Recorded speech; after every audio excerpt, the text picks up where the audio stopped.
You might call me sentimental, but I still have my original Nintendo Game Boy that's basically a yellow brick with a black and white screen. On my brick, I spent an incredible portion of my childhood bashing buttons and ignoring my parents' requests to come and eat dinner already. But it was a little more exciting. Whilst playing the classic Super Mario Land 2, I could eat a mushroom and turn into Fire Mario. Which sadly didn't happen when I ate my own mushrooms. Now, as my evolved fireball-wielding hero, I didn't need to worry about pesky turtles or Goombas taking my life. I could safely blast them out of my path from a distance. The relief from the constant anxiety of death by turtle washed over me every time as I celebrated my step up in weaponry that might just help me get to the next level. It's no wonder that magical powers to strike from afar are a common theme in our favourite stories, characters, and games. The Jedi channel the Force against the dark side. Gandalf raises his staff to send orcs flying. Harry Potter blasts the wand out of an opponent with his favourite and quite possibly overused Expelliarmus. While I would argue that every superhero shooting energy beams from their hands represent the same fundamental human desire, to project power beyond our reach. But we didn't need magic to achieve that. Our ancestors were figuring out how to build their own superpowers using sticks, stones, and eventually some nice tight strings of animal gut.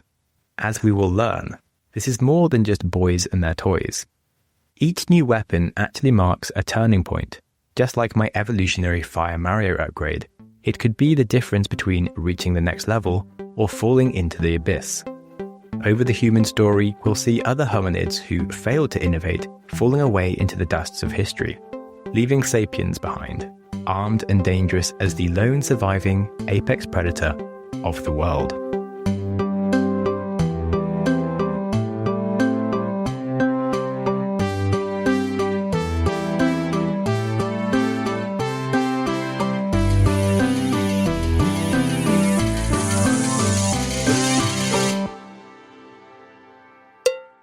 Welcome to How to Change the World, where we trace the history of innovation and speculate about the future of humanity.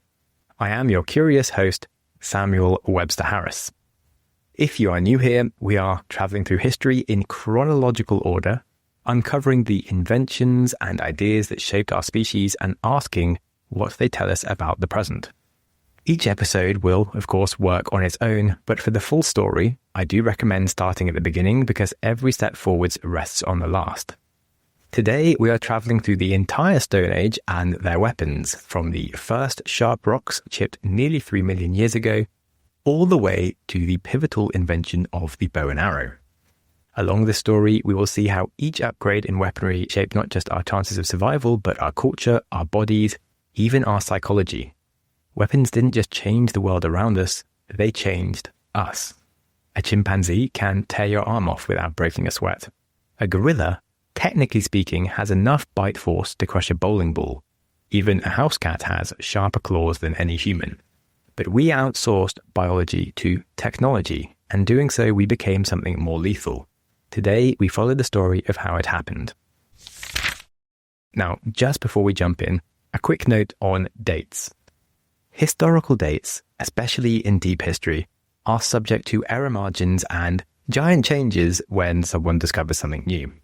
Secondly, the first evidence of a technology isn't always the moment that it became widespread, but for consistency, I'm going to use the earliest known evidence in my episode titles, but within the story I will flag when something became common. My aim isn't to mislead, oversimplify, or offend any archaeologists, just to chart the broad tides of innovation in as accurate way as possible. And with our housekeeping complete, let us explore the pages of history.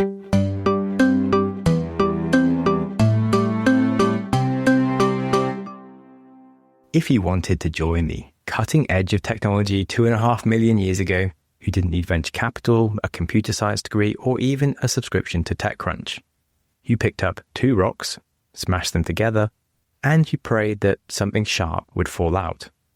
Congratulations. Welcome to the OLDOWAN tool industry, humanity's first startup accelerator for the intellectually gifted ape. Our founding members here were Homo habilis, which literally translates as handyman. We gave them that name because we think they invented stone tools.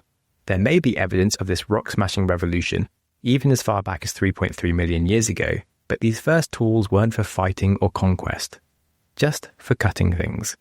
Which raises the obvious question of what is so world-changing about a sharp rock that can't even vanquish your enemies? Well, picture the African savanna 3 million years ago-ish. Lions, hyenas, saber-toothed cats ruling the world with claws that shred flesh and jaws that crush bone. Our ancestors, they're off hiding in a bush. They're bottom feeders in nature's carnivore guild, and they try to creep in after the real predators have finished their meals. These clever apes are racing to gnaw scraps before the next wave of scavengers arrive. They're using their flat teeth and clumsy fingers to tear at whatever they can find. Now, it's not hard to picture them trying to move quickly and picking up a rock to hack away a bit faster at their meat. At some point, they realize that freshly smashed rocks produce the sharpest flakes, and those are really handy. And then the final revelation that changes everything is that they can make these sharp rocks themselves by smashing rocks together whenever they feel like it. Was there a grand eureka moment with lightning bolts across the sky? Probably not. But before fire, before language, before agriculture, this was humanity's first declaration of independence.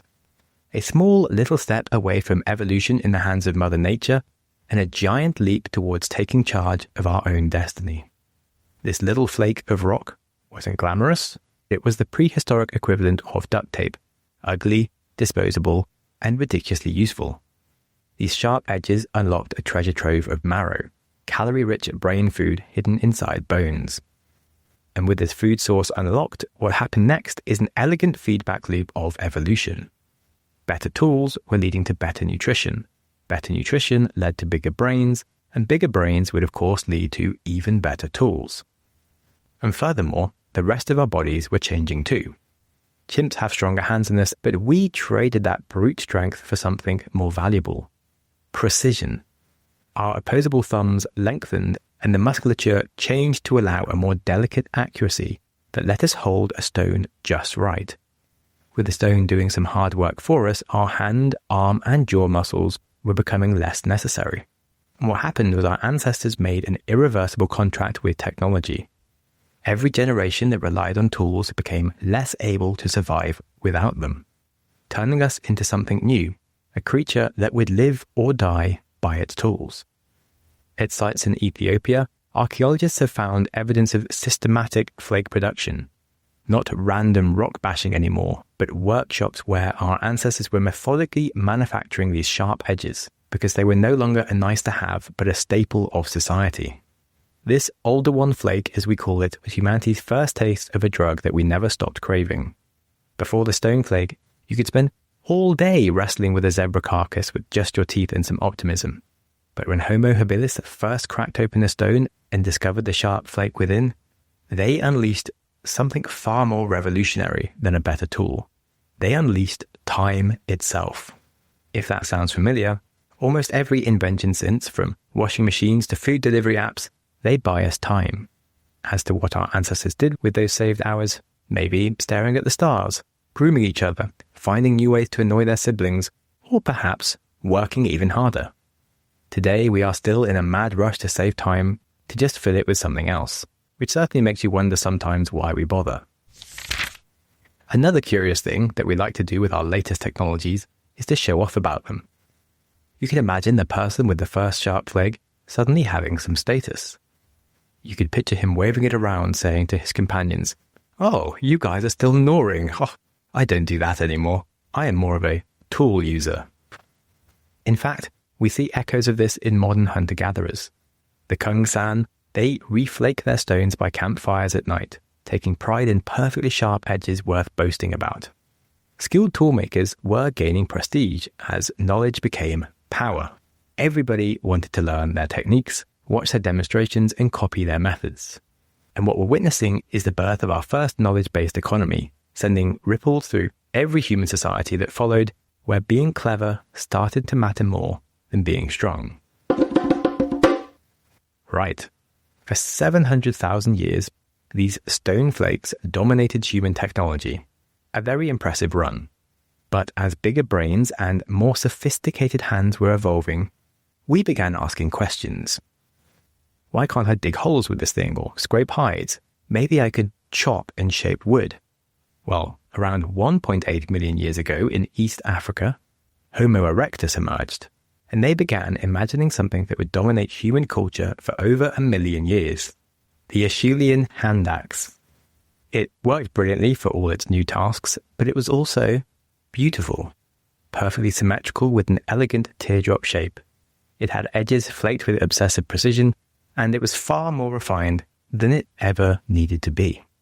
So the question is, of course, why did they bother? One clue was found in 1942. Archaeologists working in Kenya discovered something that stopped them cold. A cache of hand axes, dozens of them, buried together. Some of them so large they'd be impossible to actually use. Many of them showed no signs of wear at all. They'd been made, admired, and carefully stored away. You could imagine a prehistoric antiques roadshow. Well, this ACHEULEAN hand axe has never been used. Still has the original napping marks. I'd value it at 3 goats and a decent marriage prospect. Very good. So that was our first clue and the last time I pretend to be on Antiques Roadshow. Another clue comes from what it takes to make one of them. Creating a hand axe requires you to simultaneously be an artist, an engineer, someone with the patience of a saint. You had to look at a lump of rock and envision the elegant teardrop inside of it. Then, you needed to plan hundreds of strikes in perfect sequence, and you needed to fine motor control to do it. If you strike too soft, nothing happens. Strike too hard, and you get irregular edges or you snap the entire thing. So, back to the question, why bother making it pretty and symmetrical? Well, the hand axe was becoming a signal. Everyone who saw it knew that the person who made this had that patience, skill, intelligence, and attention to detail that we just learned about. Those are exactly the types of traits you want in a mate, a hunting partner, or a clan member. It's the same reason that people buy expensive Rolexes when a cheap Casio will do. We're not buying function, we're buying what the object says about us. Status. This had a shake-up on human society. Suddenly, the elderly weren't just liabilities, they were master craftspeople who knew techniques accumulated over decades. The best hand axe makers had respect and students wanting to learn from them. So intelligence was now a little sexy, and evolution started selecting for it. Archaeologists have estimated that brain volumes in Homo erectus ballooned from around 600 to 1,000 cubic centimeters during this era. So this shaping of tools was shaping our minds towards language, art, and of course, imagination. The ability to envision things that don't exist and create them is a special trait that we were nurturing. All in all, the ACHEULEAN hand axe lasted from 1.8 million years ago until about 300,000 years ago, with the same basic design. It spread from Africa to Europe to Asia, carried by Homo erectus as they colonized 3 different continents. No other technology in human history has lasted that long unchanged, not even close. Sadly, however, for Homo habilis, the handyman, the story was not so rosy. The species that had invented the original stone flakes couldn't keep up with the sophistication required for hand axe production, and they were left behind by their superior cousins. This was humanity's first great filter: innovate or die. A pattern that we'll see repeated again and again throughout our history. But that's not the only thing we'll learn from the hand axe. It also taught us that tools can be functional and beautiful simultaneously, that craftsmanship matters, and the tools we create say something about who we are. So every time that you admire well-designed technology, every moment of satisfaction from owning something beautifully made, you are experiencing emotions first felt by Homo erectus holding their perfectly symmetrical hand axe against the African sky, knowing they had created something remarkable because they could. Now, the hand axe had made us better at processing meat and hypothetically our kills. But there was a slight problem. We weren't that great at catching things. Most days we were hoping to stumble on something already dead. Evolution, however, was working on a solution for us that would turn our weakness into a strength. As we were perfecting our hand axes, nature was perfecting us, or at least our ability to run very long distances. And for context here, I'll compare some other animals. A lion can sprint at 50 miles an hour for only 200 meters. And if they jog instead, that could be easier. They can only jog about 500 meters. That's not very far. A gazelle, they are the endurance athlete of the savannah. They can run for about 5 kilometers, which is quite far, but a fit human, they can easily jog for 20 kilometers. You might think, how did that happen?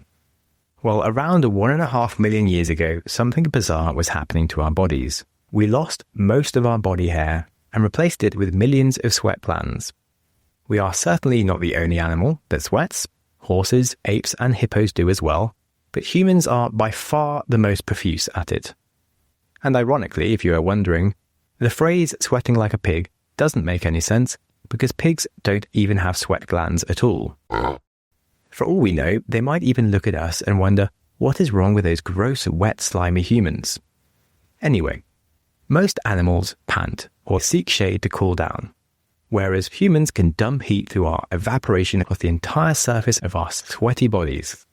Now, when you combine our hairlessness and our sweaty skin with our improbably long legs, arched feet for shock absorption, and our Achilles tendons that store and release energy like a biological pogo stick, well, now you essentially built a perpetual motion machine powered by our stubbornness.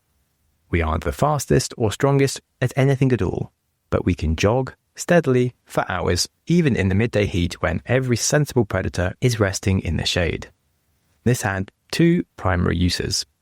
Just like vultures that can ride the winds scanning for prey, this helped our scavenging opportunities by increasing our range dramatically. But more importantly, it also allowed us to deliberately isolate and relentlessly track potential prey across the hottest parts of the day. Scared, the animal runs, overheats, stops to pant. We jog up, it panics, runs again. You repeat this process for hours. Eventually, the selected prey collapses from heat stroke. We can safely approach, finish it off with some basic weapons like a stone, clubbing stick, or even a pointy stick. So, in a rather clever bit of evolutionary jujitsu, early humans had taken what should have been catastrophic disadvantage, living on a continent that's essentially a giant barbecue, and we weaponized it. Our naked, sweaty, undignified bodies were becoming dangerous in harmony with the tools that it worked with. This new trick was another step in our weapons journey. However, nature was ready to throw some curveballs at us. So around 800,000 years ago, ice sheets started to grind their way across Europe and Asia. The game was changing. Familiar prey gave way to colossal new beasts, woolly mammoths, giant bison, cave bears that could swat you like a fly, even after you'd run them down. Homo heidelbergensis looked at a woolly mammoth, an animal roughly the weight and temperament of an angry double-decker bus covered in fur, and this ancestor had a curious thought. Lunch. Now this, of course, raises a question.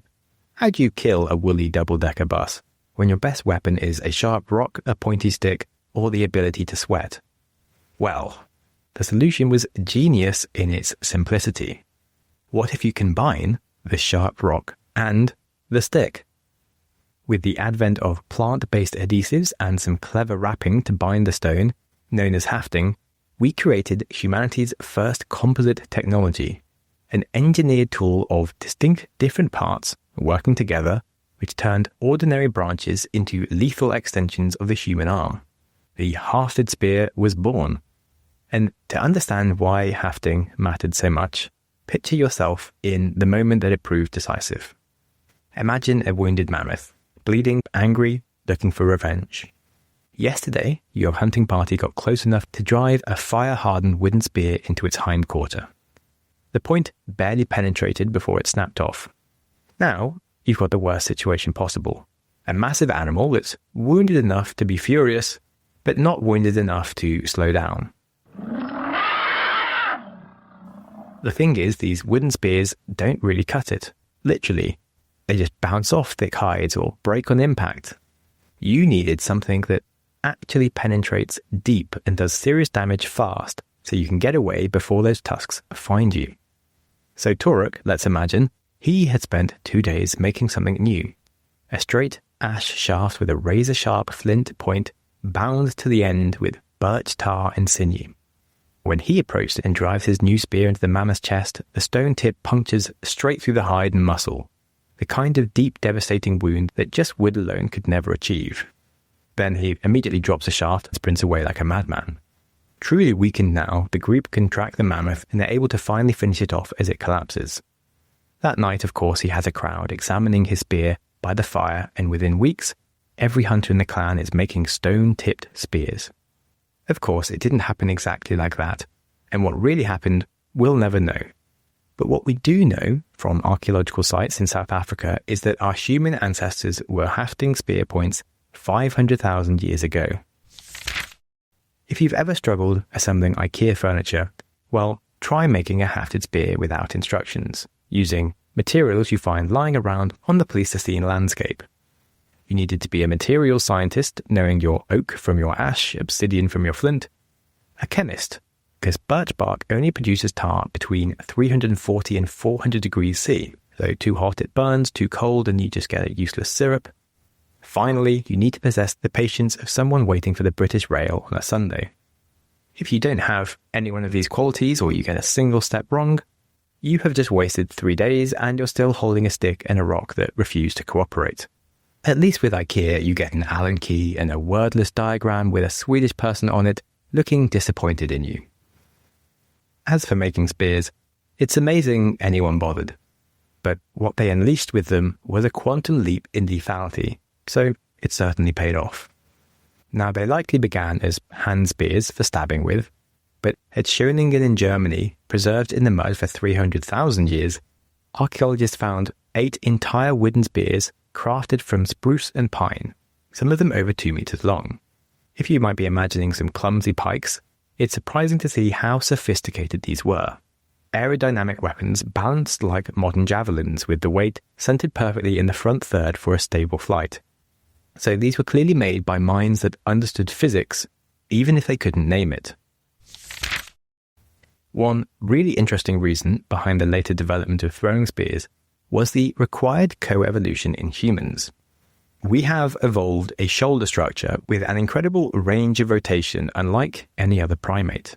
Chimps can't throw anywhere near as effectively because their shoulders are built for climbing trees rather than launching projectiles. These first changes to our shoulder began 2 million years ago, but the final changes only occurred in the Neanderthals 400,000 years ago and, of course, Homo sapiens. If you imagine for a second someone throwing a javelin in slow motion. They're running forwards and they pull back to one side, and then their hips rotate first, then their torso twists independently, a bit like some interpretive dance, and this is then all followed by the shoulder, and then the elbow, and then finally the wrist snaps forward. Each joint is adding speed, turning the body into a biological whip. So we're basically catapults made of meat and bone. It's both elegant and a little absurd, which generally seems about right for human evolution. Even though I studied biology, I still find it amazing how our bodies and tools co-evolved. Now, furthermore, on this point of co-evolution, the spear also transformed our ancestors socially, from high-risk scavengers into calculated, coordinated predators. If you remember the episode on the development of language that reached its pinnacle 70,000 years ago. Further back, 400,000 years ago, language was transforming from simple alerts to something more tactical, telling someone, you drive the beast towards the ravine, me wait here, you circle behind, last minute I stab belly. That all requires some grammar, future tenses, conditional thinking. We needed language for tactics.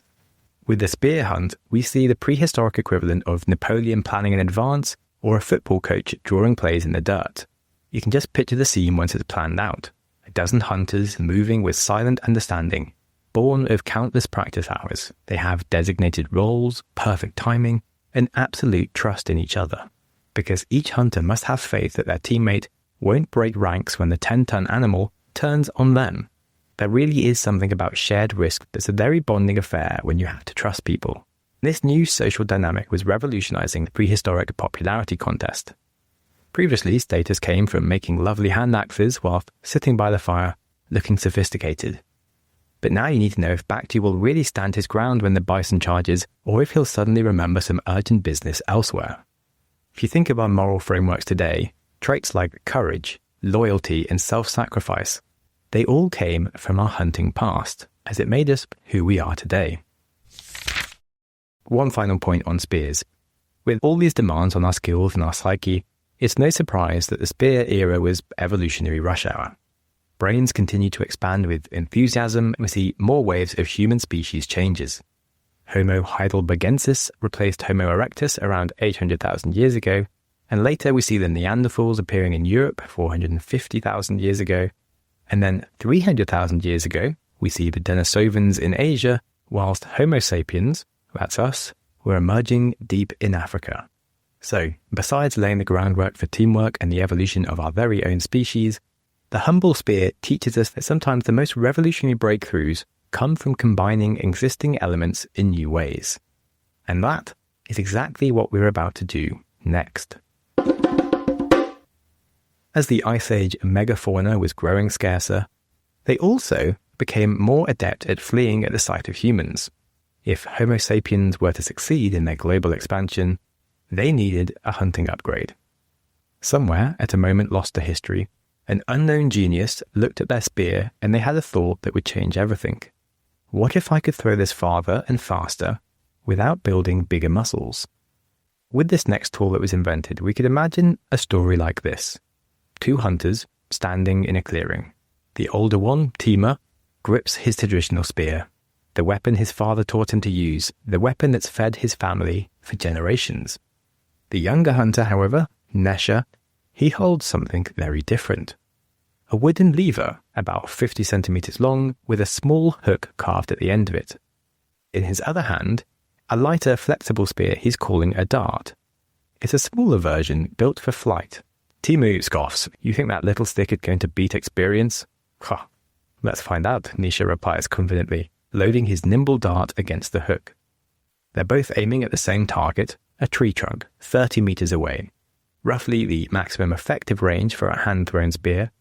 Timu goes first. He's still strong and experienced and knows exactly how to put his shoulder into his throw. The spear flies straight, but falls short by 5 meters, clattering into the grass. Nisha now takes 3 running steps, whips his arm forward with a motion that looks almost casual, and the dart explodes from his device.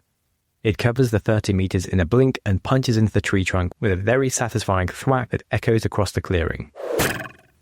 Timu stares. How has this just happened? We are talking about a device that should be more famous than it is. The Atlatl. It's a simple wooden lever, basically, and it acts like a mechanical extension of the arm.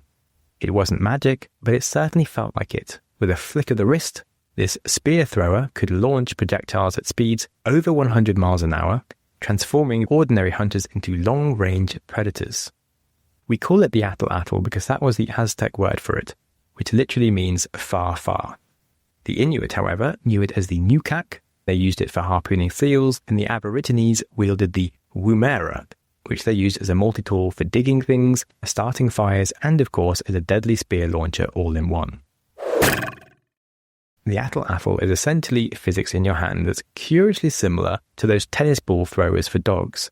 If you know those plastic sticks to help you fling a tennis ball, it's almost identical, but for spears, and I think it's very sad that there's no formal sport that we get to play with them these days, because I would actually love to try using one. Anyway, the lever amplifies every bit of force from your shoulder, elbow, and wrist into a whipping motion, and it's essentially an extra mechanical upgrade on top of all your biological upgrades we've already spoken about. And the results were staggering. Where a hand-thrown spear might be accurate to kill at 15 or 20 meters, an Atlatl had lethal accuracy at 40 or even 50 meters and a total range of up to 200.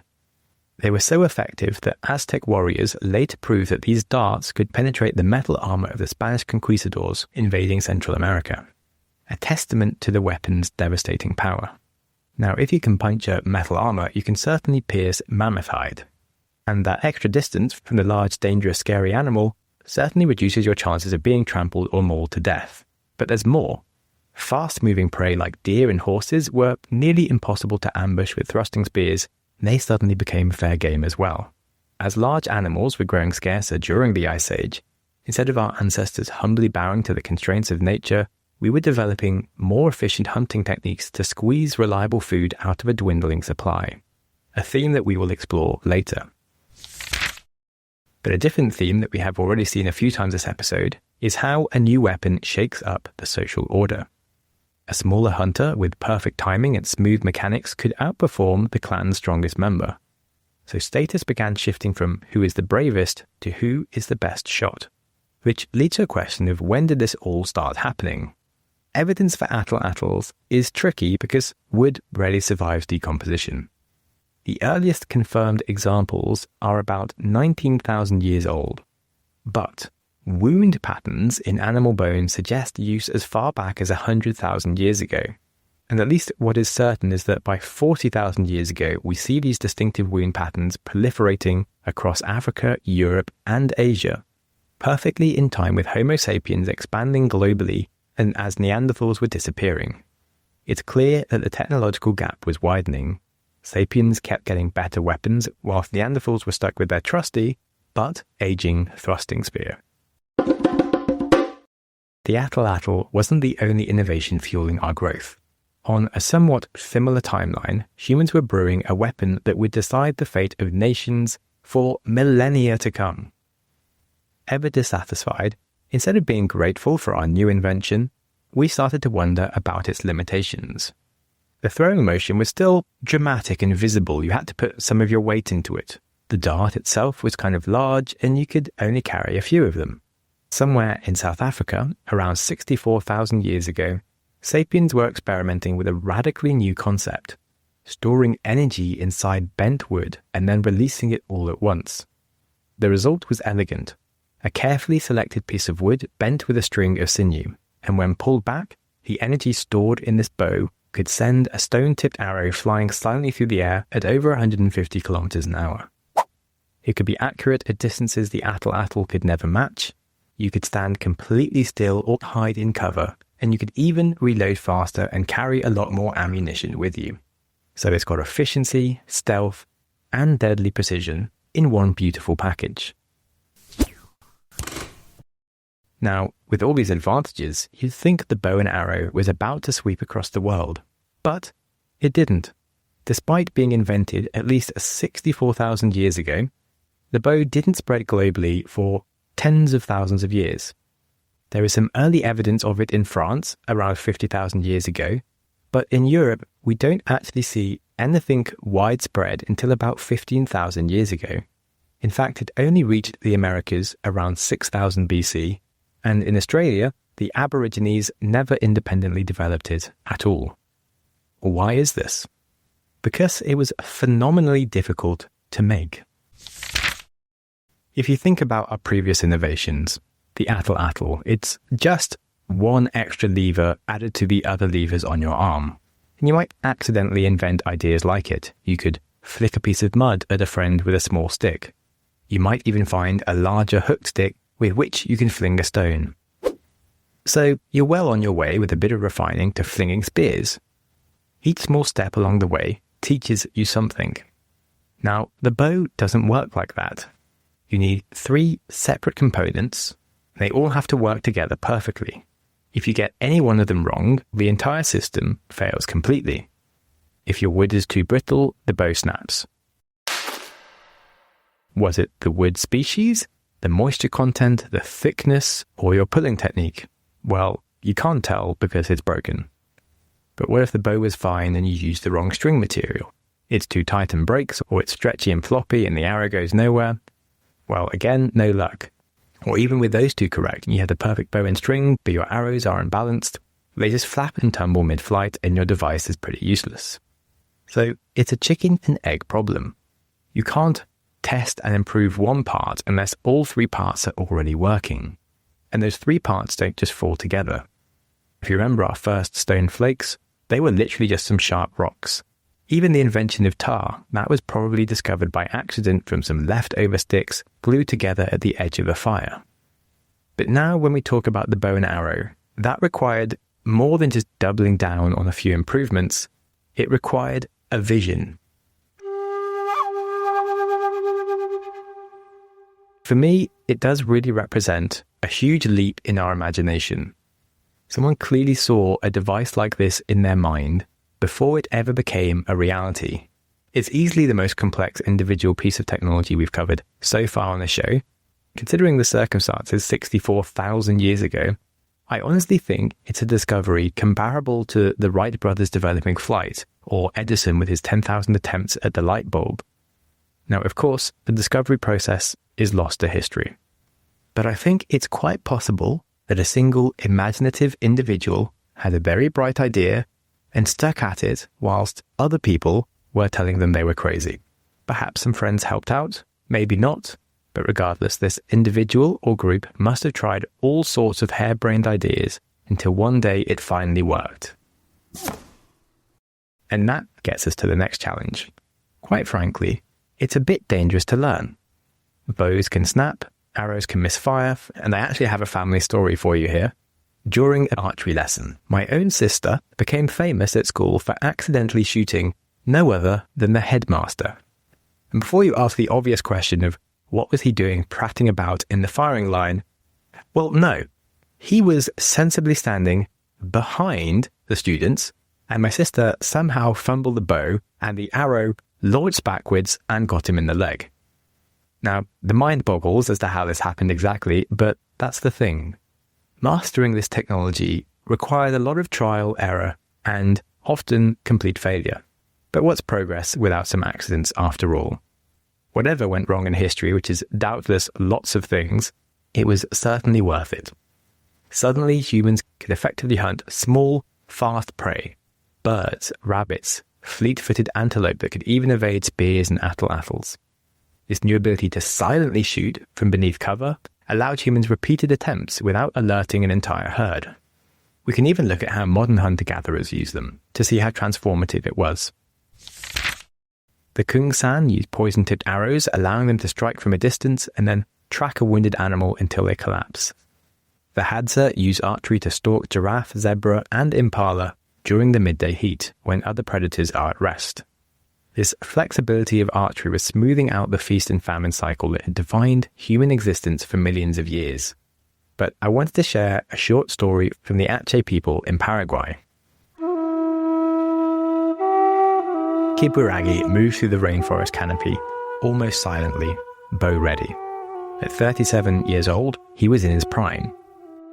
Anthropologists who studied the Ache people found that hunting skills peaked in men's 30s and 40s when experience and physical capability were perfectly aligned. Now above him, a howler monkey was crashing through the branches. He'd been pursuing this troop for over an hour, patiently predicting where they'd go next. When a chance for a shot arrives, he draws and releases in one fluid motion. The arrow catches the monkey mid-leap and it tumbles 40 feet to the forest floor. Kiburagi descends quickly. After all, in the rainforest, every kill attracts competitors, be that jaguars or other hunters. That evening, when he returned to camp carrying 3 monkeys across his shoulders, the reaction of the tribe was immediate. Children gathered round, women glanced approvingly. The meat would be shared, of course, according to established rules, but everyone knew who brought it home. Now, the researchers who documented this tribe found something fascinating. The best hunters, like Kiburagi, had significantly more children than the average hunters. So this suggests that excellence with a bow in our ancestors was changing what kinds of humans thrived. Sapiens' mastery of the bow coincides with something fascinating that was happening to our bodies. We'd evolved in a completely different direction from that of our Neanderthal cousins. Neanderthals were barrel-chested powerhouses. They had massive upper body strength, thick bones, and lean muscle mass designed for close-quarters combat. They were masters of the thrusting spear and used their raw physical power to drive points into prey from arm's length. But that strategy, of course, comes with a cost. If you've ever seen gym bros eating, all that muscle requires them to eat constantly, and in a world where there isn't a Walmart around the corner, that's a serious disadvantage. Homo sapiens, however, we were losing muscle mass. We became lighter, with lower calorie needs. We didn't need that Neanderthal strength anymore because our weapons were doing the work. And thus, in a world where food sources were disappearing, we could travel further, we could hunt more successfully whilst needing less food anyway. All of these slight advantages added up to an existential difference that we'll learn about in the next section. But firstly, I just want to wrap up my thoughts on the bow and arrow. I will say it again, the bow and arrow was a remarkable step. Despite being invented 65,000 years ago, it was humanity's preferred long-range weapon until gunpowder arrived only 500 years ago. Considering the amount of other innovation in that time period, that is an incredible run. The bow appears in virtually every human culture's mythology and military history because it simply defined how humans projected power for most of our history. It witnessed the rise and fall of countless civilizations.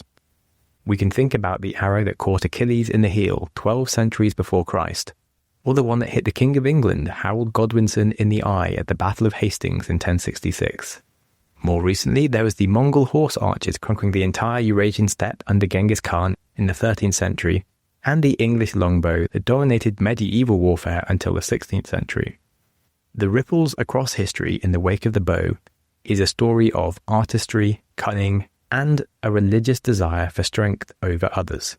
It's about a species settling into its chosen superpower. Once that string was first drawn, history kept pulling towards cities defended by archers, empires sustained by dominated supply lines, and humanity's desire to wield greater and greater power.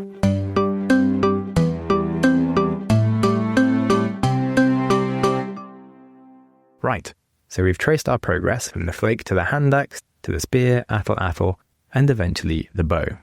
If you listen to the episodes in order, you'll remember that we've studied fire and language, and to let you know what's coming up, we'll soon be looking into clothing and boats. Now, adding these all together creates the full apex predator toolkit of the Stone Age, setting us up for world domination. I think it's best to discuss in this episode here what happens when you hand a species like us, creative, ambitious, and fundamentally insecure, the ability to kill anything from a distance while staying warm and being able to cross oceans. We essentially became an extinction event with legs. So looking at the first apocalypse, in Australia 65,000 years ago, humans crossed treacherous waters carrying hafted spears and fire. Within a few thousand years, the evolutionary equivalent of a sneeze, 85% of the large animals simply ceased to exist. Lost were the diprotodons, a giant wombat creature the size of a car, also the marsupial lions with bolt-cutter jaws, megalania, a monitor lizard longer than a school bus, and thunderbirds. Yes, that's a real species. They are the largest avian species ever, standing 3 meters tall and weighing half a ton. All of these giants had ruled in their lands for millions of years. Then humans arrived, soft, slow, weak-looking with some pointy sticks, and suddenly the game was over. These animals simply had no evolutionary programming to fear us. If you compare us to a giant wombat, we are the size of a little rabbit. And you don't expect a little rabbit to eat your babies, burn your house down, and then finally kill you from 30 meters away with magical flying sticks. It's just not in your mental repertoire. However, Australia was just the beginning. In Europe, Neanderthals had happily ruled the continent for 300,000 years without us. They could coordinate mammoth hunts, and they had survived multiple glacial cycles. But when Homo sapiens established a growing presence 45,000 years ago, some with atlatls, others with a bow and arrow, the balance shifted. Competition for food sources grew existential. Woolly mammoths, cave bears, giant deer were all dying off one by one.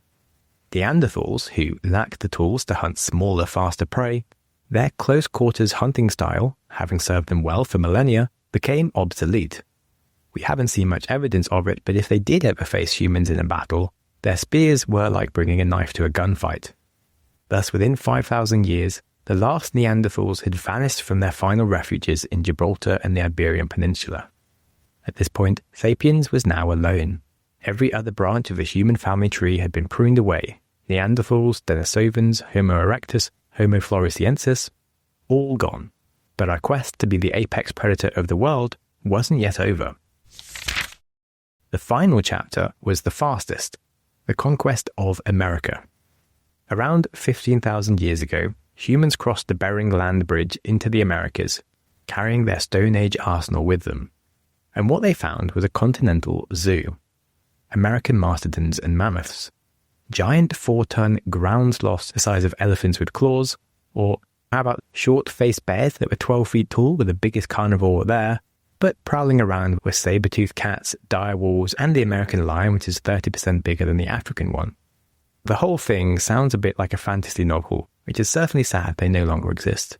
Because yes, within 1,000 years of humans' arrival, we had colonized the entire continent, and again, 85% of the large animals were gone. Paleontologists call this the Pleistocene Blitzkrieg. Armed humans swept through native ecosystems like a plague. Our projectile weapons that had began as an edge in the competition for survival were now handing us the keys to the entire animal kingdom. As the custodians of it, we slightly abused that power, but without even knowing what we were doing. Instead of struggling to survive the storms that nature throws at us, we had become the storm itself. As the Bhagavad Gita says, and famously quoted by Oppenheimer, "I am become death, the destroyer of worlds." On that positive note, we are set to discuss another awkward aspect of human history. As our populations grew, whilst rapidly wiping out many of our subsistence food sources, weapons became a source of power against each other. Around 13,000 years ago, along the Nile Valley, climate stress put further strain on the available food, and one cemetery holds 59 bodies whose bones tell us a story. 24 of the individuals died violently, men, women, children with stone projectile points embedded in ribs, skulls, and limbs. Interestingly, some of them bear both healed and unhealed wounds, meaning that they had survived early attacks only to die in later ones. So this wasn't a single battle. It was a recurring theme of violence. Raids and ambushes that were stretching across years, maybe generations. That's just the start. 3,000 years later, at Natarat, Kenya, we see another mass grave with 27 bodies scattered where they had fallen, including pregnant women and children. This time it wasn't a fight, it was a massacre. Human ingenuity for solving problems had turned towards a new project, killing each other. Our weapons that began as tools to feed our families also helped us perfect the raid, ambush, massacre, and eventually the art of war. This is a story that we'll learn more about in the future, but at this point on the historical timeline, we are arriving at the dawn of the agricultural revolution and the beginning of civilization. But first, we have plenty more to learn from the Stone Age in this season, and of course we have more to learn in this episode by reflecting on the timeless lessons that apply today and into the future.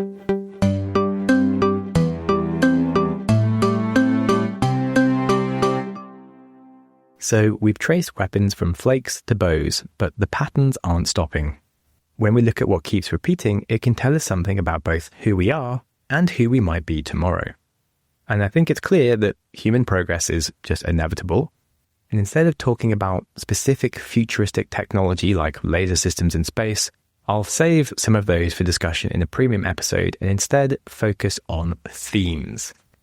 To do this, I will lean on a few ideas from Napoleon, a man who never saw a weapon more complex than a musket, but knew something about thinking long-term. The Stone Age showed us that we invent technology that iteratively removes parts of ourselves from the equation, from flakes removing a need for claws, spears and arrows reducing the need for so much muscle. This continued in history with the crossbow that decoupled drawing from release, then the firearm providing all the projectile energy itself. Now missiles even guide themselves, and we are building intelligences that remove us entirely from the equation. So where does that lead us? Napoleon said God is on the side with the best artillery. And today we could update that to God is on the side with the best algorithms. Two themes that we've discussed that will continue are distance and persistence. As the bow put us 50 meters away from our target, we'll continue building weapons that put us entire continents away. Today, a military operator in Nevada can eliminate targets in Afghanistan with a button push, and then drive home for dinner, possibly stopping at McDonald's if he feels like it. Weapons that maximize physical distance between killer and killed will never go out of fashion because, let's be honest, humans can be quite enthusiastic about inflicting violence on each other, but considerably less enthusiastic about receiving it. On the topic of persistence, some of the latest drones can fly for hours, scanning, waiting, and when they find a target, it can dive, exploding on contact. It's the ultimate self-contained persistence hunter. It never tires, it never loses a scent, and it never gives up. If you think about our upgrade for sweat that made the death of an animal we stalked inevitable, well, that seems very tame compared to these flying monsters. But where does this all go? Well, remember, we are inclined to race. When sapiens developed a bow and arrow, they didn't use it sparingly or share it freely with Neanderthals.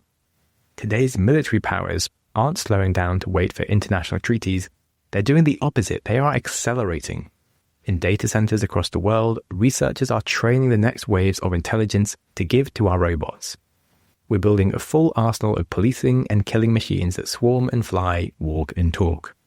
And so it's clear that the biological detachment from power will continue as it always has, and will do this using algorithms. On a very related theme, Napoleon also said that the worse the troops, the greater the need of artillery. This is about democratization. Stone Age weapons democratized killing, like children could kill with bows because muscles mattered less. Later, crossbows allowed peasants to kill knights. And today, a javelin missile costing $175,000 can destroy a $3 million tank from 2 miles away. Meanwhile, Ukrainian teenagers can build $500 suicide drones that achieve similar results. So expensive isn't always better, it's just expensive. Neanderthals had expensive bodies to run compared to the efficient sapiens, and this shows how much of a liability expense can be. An interesting statistic here is that in the first year of the Ukraine war, Russia used 400 Shahed drones. By year 3, they are using 5,000 drones per month, whilst they have parked their entire fleet of expensive battleships. But democratizing weapons creates a new problem, one that Napoleon understood intimately well after watching his Grand Army starve in Russia.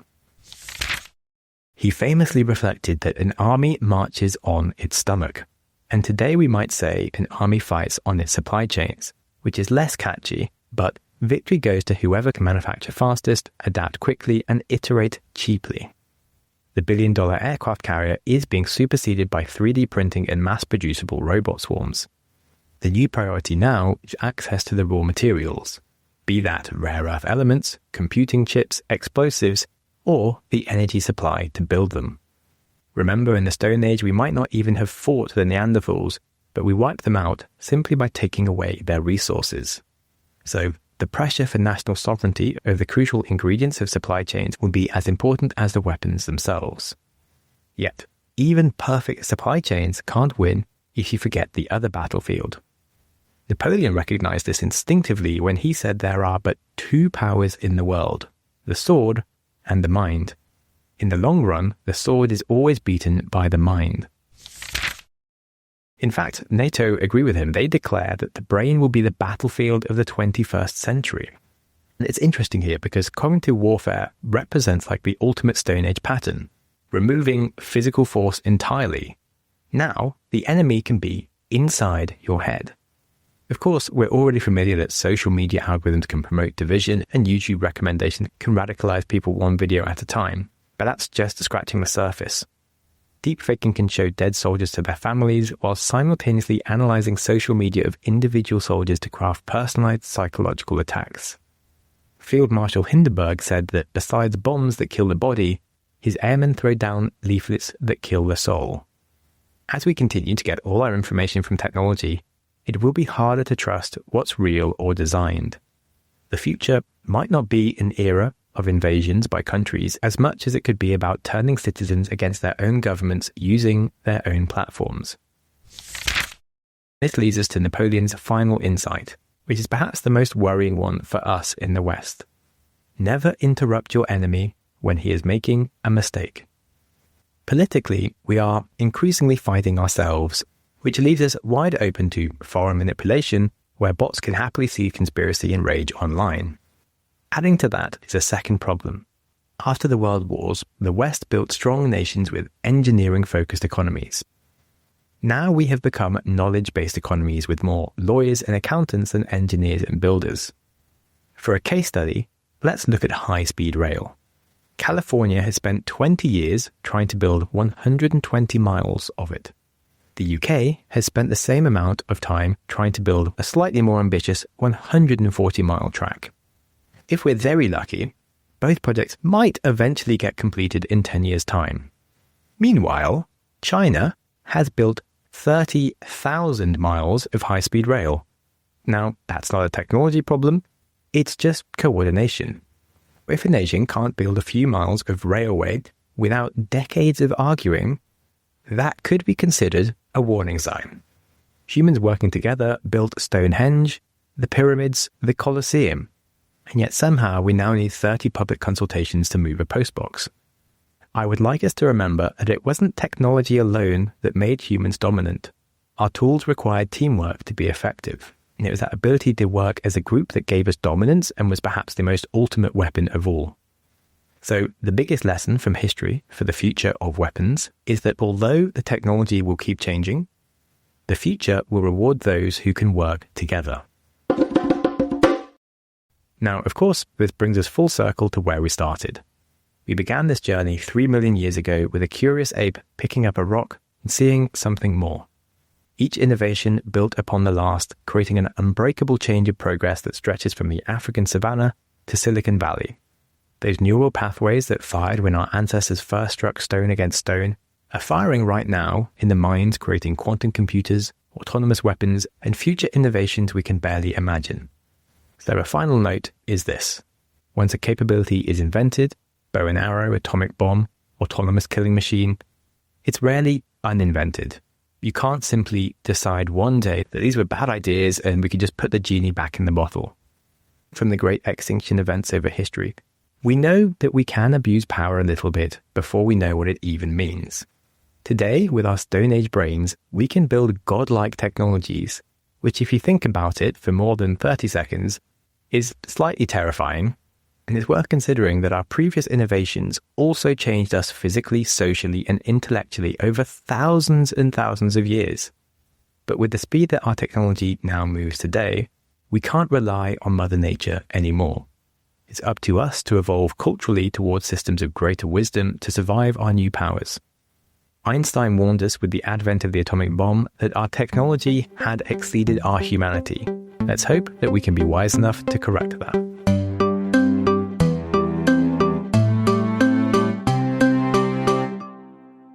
Well, on that cheerful note, I hope that gave you something to ponder. And if you enjoy the show or this episode, please subscribe and join me on the journey as we continue to explore the entire history of innovation in chronological order. Now, if you're feeling kind and generous, you can also practice kindness from a distance. With just a few clicks of a button, you can leave me a positive rating from anywhere in the world. You can also leave me a comment that is truly a helpful act whilst I establish the show. If you have an aggressive desire to learn more about humanity's tool changes over the last few 100,000 years, I can recommend The Human Story by Robin Dunbar. Or if you really, really want to learn more about just weapons, then Stone Tools in Human Evolution by John J. Shea is nice and comprehensive, and other papers and links will be in the description. If you didn't know, I am Sam Webster Harris, the writer, editor, producer, and everything else that you can think of on this podcast pretty much, besides the designer, who is Francisca Cahaya, and Jeremy Enns is my podcast coach who listens to me existentially complaining about my delays, on which, sorry this episode was late, it was hard. And on that, our next step forward in history will be the invention of boats, which I'm looking forward to floating down. It has been taking me longer to get these episodes together than I'd like, but as the samurai say, do not hesitate to face challenges, for it is through them that you can become the best version of yourself. So with that, remember to stay curious, because what we know is a drop and what we don't know is an ocean.